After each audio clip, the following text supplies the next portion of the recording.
Hello anime lovers, তো কেমন আছো তোমরা? আশা করি তোমরা সকলে অনেক অনেক বেশি ভালো আছো।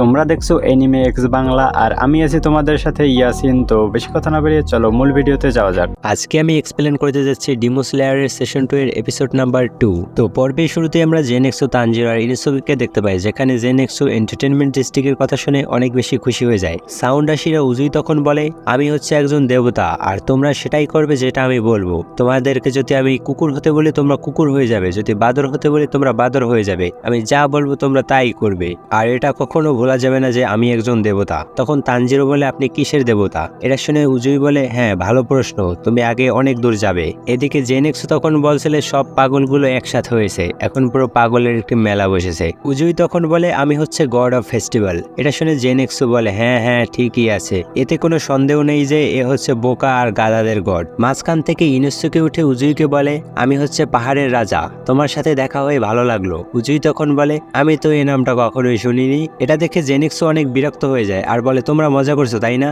আর তোমরা দুজন একজন আরেকজনের মতো একদম সেম। উজুই তখন বলে, তোমরা আমার পিছনে পিছনে আসো, আর সে একেবারে ওখান থেকে গায়েব হয়ে যায়। আর তানজিরো, ইনুসুকে আর জেনেক্সু তার পিছনে পিছনে যেতে থাকে। এরপরে আমরা দেখতে পাই তারা এন্টারটেইনমেন্ট ডিস্ট্রিক্টে চলে এসেছে। তারা একটি গাড়ি করে যাচ্ছিল। তখন উজুই তাদেরকে বলে, আমরা এখানে একটি কেসের ইনকোয়ারি করতে এসেছি, তো কেউ আমার অনুমতি ছাড়াই গাড়ি থেকে নামবে না। কিন্তু তখনই জেনেক্সু আর ইনুসুকি এদিক ওদিকে ছোটাছুটি করতে শুরু করে। তাদের পিছনে পিছনে তানজিরো তাদেরকে ডাকার জন্য যায়। এটা দেখে উজুই অনেক বেশি রেগে যায় আর তাদের উপরে চিল্লাচিল্লি করতে থাকে। উজুই তখন সবাইকে একসাথে থাকার জন্য বলে। তানজিরো তখন বলে, এখন রাত অনেক গভীর হয়েছে, কিন্তু এখানে তারপর কত বেশি আলো। এটা শুনে উজুই বলে, এটা হচ্ছে যোশিওয়ারা এন্টারটেইনমেন্ট ডিস্ট্রিক্ট, আর এখানে তোমার মনের সকল ইচ্ছা পূরণ করা হয়। অন্যদিকে ইনুসুকি এদিক ওদিকে পাগলের মতো দৌড়াতে থাকে। অন্যদিকে জেনেক্সুকে কিছু মেয়েরা জানলার ব্যালকনি থেকে ডাকছিল। এটা দেখে জেনেক্সু অনেক বেশি লজ্জা পেয়ে যায়। উজুই তখন তাকে টেনে নিয়ে যায় আর বলে, তোমার এসবের বয়স হয়নি। এরপরে উজুই তাদের সবাইকে বলে, এই ডিস্ট্রিক্টটা শুধু রাতের বেলায় এভাবে চমকায় আর দিনের বেলা একদম শান্ত থাকে। এই জন্য একজন ডিমনের থাকার জন্য এটা একটি পারফেক্ট প্লেস। আর এখানে অনেক মেয়েদেরকে বেচে দেওয়া হয় যাতে তাদের ঋণ তারা শোধ করতে পারে। আর অনেক মেয়েকে তো এখান থেকে বড় লোকরা কিনে নিয়ে যায়। আর এই ডিস্ট্রিক্টের প্রধানের নাম হচ্ছে অয়রান। এরপরে তারা একটি সেফ হাউসে চলে যায়। সেখানে বসে উজুই তাদেরকে বলছিল, একবার তোমরা এন্টারটেইনমেন্ট ডিস্ট্রিক্টের ভিতরে ঢোকার পর তোমাদের কাজ হবে আমার স্ত্রীকে খুঁজে বের করা, আর আমি ডিমনের সম্পর্কে তথ্য কালেক্ট করব। এটা শুনে জেনেক্সু অনেক বেশি রেগে যায় আর বলতে থাকে, তুমি আমাদের সাথে মজা করছো নাকি? আমরা এত দূর তোমার জন্য বউ খুঁজতে এসেছি এখানে। এটা শুনে উজুই বলে, আমি এটা কখন বললাম? জেনেক্সু তখন বলে, তুমি চুপ করো, আমার কথা এখনো শেষ হয়নি। তুমি একজন ডিমো স্লেয়ারকে কি করে এই সব কাজ করতে বলতে পারো? এটা শুনে উজুই বলে, কি বলতে চাচ্ছ তুমি? আমি এখানে আমার স্ত্রীদের পাঠিয়েছি যাতে এখানে আমার জন্য ওরা নজর রাখতে পারে, কিন্তু আমি ওদের সাথে কোনো যোগাযোগ করতে পারছি না, আমি সেই জন্য তোমাদেরকে বলেছি। জেনেক্সু তখন বলে, এটা কি করে হতে পারে? তোমার মতো একজন পাগলের সাথে কি করে কোনো মেয়ে থাকতে পারে? উজুই তখন জেনেক্সুর মুখে কতগুলো লেটার ছুঁড়ে মারে আর বলে, এই নাও প্রমাণ। এসব কথা শুনে তানজিরো বলে, এখানে অনেক কিছু হচ্ছে, আমার মনে হয় উজুইর স্ত্রী এখানে আন্ডারকভার কাজ করছে। উজুই তখন বলে, ও তোমাদেরকে তো বলাই হয়নি, আমার স্ত্রী 3 জন। এটা শুনে জেনেক্সু বলে, কি বলছো তুমি? তোমার মতো একজন মানুষেরও 3টে স্ত্রী? উজুই তখন রেগে গিয়ে জেনেক্সুকে একটা পাঞ্চ করে বলে, তোমার তাতে কোনো সমস্যা?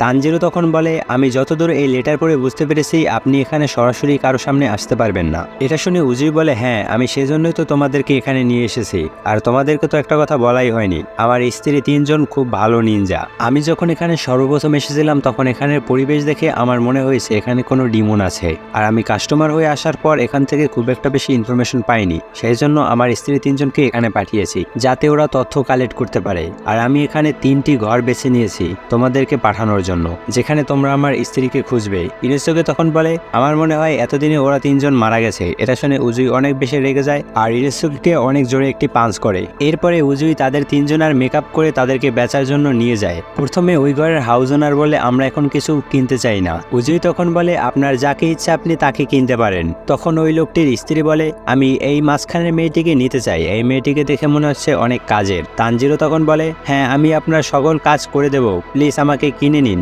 এরপরে তানজিরোকে বিক্রি করে উজুই ওখান থেকে তাদের দুজনকে নিয়ে চলে আসে। আর উজুই তাদেরকে বলতে থাকে, আমার মনে হয় তোমাদেরকে বিক্রি করতে আমার নিজেরই পয়সা খরচ করতে হবে। ইনুসুকি তখন তাদের দুজনকে বলে, ওখানে মনে হচ্ছে কিছু একটা হচ্ছে, চলো ওখানে গিয়ে দেখা যাক। ওখানে গিয়েও তারা দেখতে পায় একজন অনেক সুন্দর মহিলা ওখান থেকে যাচ্ছিল। উজুই তখন তাদেরকে বলে, ইনি হচ্ছে একজন ওইরন। এটা শুনে ইনুসুকি বলে, এই হচ্ছে তোমার স্ত্রী? এত সুন্দর মহিলা তোমার স্ত্রী? এটা কি করে হতে পারে? তোমার অন্য 2 জন স্ত্রীও কি এত বেশি সুন্দর?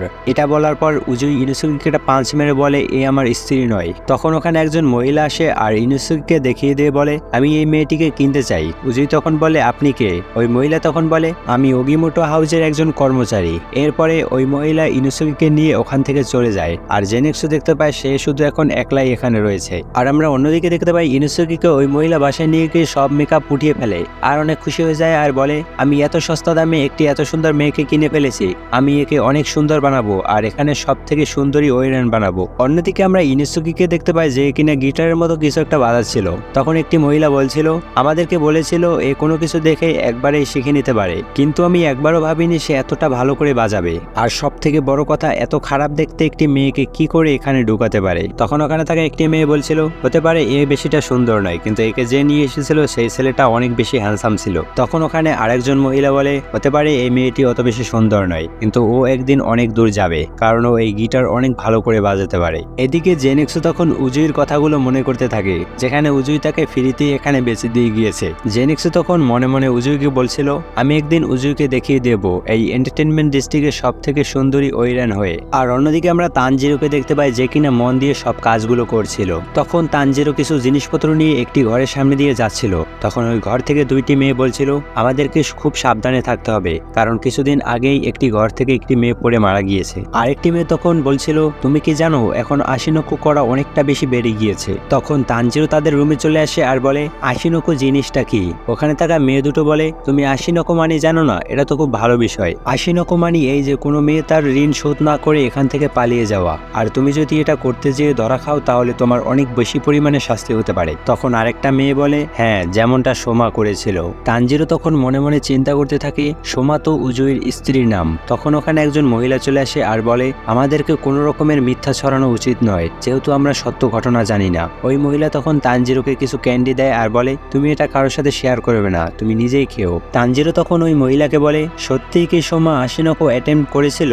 এটা শুনে ওই মহিলা বলে, আমি এটা জানতে পারি, তুমি এটা কেন আমার কাছে জিজ্ঞেস করছো? এটা শুনে তানজিরো তার মুখ অনেক দুঃখী বানিয়ে বলে, আসলে সোমা আমার বড় বোন। এটা শুনে ওখানে সবাই শক হয়ে যায়। আর ওই মহিলা বলে, ও তুমি সেই জন্যই এখানে এসেছো? তানজিরো তখন ওই মহিলাকে বলে, আমি ওর সাথে লেটারে কথা বলতাম, আমার মনে হয় না যে ও আশিনোকো অ্যাটেম্প করেছে। তখন ওই মহিলা বলে, আমার জন্য এটা বিশ্বাস করা অনেক কঠিন, আমিও বিশ্বাস করতে পারছি না যে আশিনোকো অ্যাটেম্প করেছে।